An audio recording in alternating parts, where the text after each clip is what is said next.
কথা মতো না চলো তাহলে আমি তোমার জীবন প্রথমে তেজপাতা বানাবো, তারপর সে তেজপাতা দিয়ে ডাল রান্না করে খেয়ে ফেলবো। তোর এই ইচ্ছা কোনোদিনও পূরণ হবে না জালেম। ওমা, কত বড় নির্লজ্জ! বাসর করে যে একটা বড় ঘুমটা দিয়ে রাখতে হয় সেটাও রাখে নাই। আল্লাহ জানে বিয়ের আগে কত হাজার প্রেম করছে। আমি জীবনে একটাও প্রেম করি নাই। ভাবছিলাম আমার যখন বিয়ে হবে হাজবেন্ডের সাথে প্রেম করবো, কিন্তু এমন এক ফজিলের সাথে বিয়ে হলো, প্রেম তো দূরের কথা, তোকে দেখলে আমার বমি আসে। বমি আসলে তুই আমার পাশে বসে আসছিস কেন? হ্যাঁ, যা বালিশ টালিশ নিয়ে নিচে গিয়ে ঘুমা যা। এইটা আমার হাজবেন্ডের বাড়ি আর এটা আমার হাজবেন্ডের রুম, আমি কেন নিচে গিয়ে ঘুমাবো? যদি কেউ নিচে গিয়ে ঘুমায় তাহলে তুমি ঘুমাবা। ও, আমি বুঝছি সবই বাহানা। তুই নিচে যাবি না তো? তুই আমার লাগে ঘুমাবি তো? তোদের মতো মেয়েদেরকে আমি খুব ভালো করে চিনি। তোদের বুক ফাড় তো মুখ ফাড় না, সমস্যা নেই, তুই আমার সাথে ঘুমাবি তো? ঘুমা, আয় চল। খবরদার আমার গায়ে হাত দিবা না। তোরে বিয়ে করছে কি শোকেতে সাজিয়ে রাখার জন্য? অবশ্যই না, কিন্তু আমার গায়ে স্পর্শ করার আগে তোমার ফেসবুকের আইডিয়ার পাসওয়ার্ড দাও, তাড়াতাড়ি দাও। আমি আমার ফেসবুক আইডির পাসওয়ার্ড তোর দিব কেন? কারণ আমি দেখবো তোমার কোনো গার্লফ্রেন্ড আছে কিনা, আর তুমি কোনো মেয়েদের সাথে চ্যাট করো কিনা। আমি শুধু পরীক্ষা করে দেখবো যে তুমি সলিড কিনা।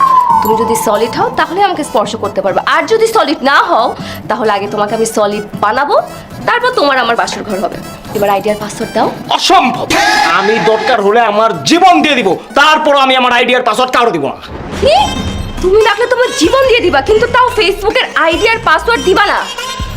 তার মানে আই এম রাইট। আমি শিওর তুমি মেয়েদের সাথে ইটিস পিটিস করে, কারণ তোমার ফেসবুকের আইডিয়ার পাসওয়ার্ড দিতে চাচ্ছ না। বিশ্বাস করো, আমার কোনো মেয়ের সাথে কোনো রকমের ইটিস পিটিস নাই, তবে আমার একটা গার্লফ্রেন্ড আছে।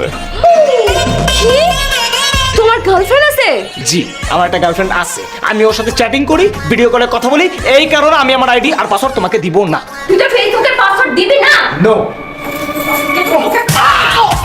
তোর গার্লফ্রেন্ডের ঠিকানা অ্যাড্রেস তাড়াতাড়ি আমাকে দে, নয়তো আমি বাসরঘর তছনছ করে ফেলবো। বল। তুই বাসর ঘর তছনছ করে দে, নাহলে আগুন দিয়ে জ্বালাবে। আমার কিচ্ছু যায় আসে না, আর আমি তোর সাথে বাসর করতেও চাই না। আমি কদিন পর আমার গার্লফ্রেন্ডকে বিয়ে করবো, আর ওর সাথে বাসর করবো।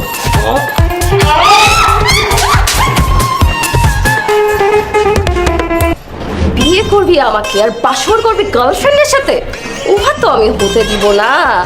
গার্লফ্রেন্ডের নাম ঠিকানা কিভাবে বের করতে হয় সেটা আমি খুব ভালো করেই জানি।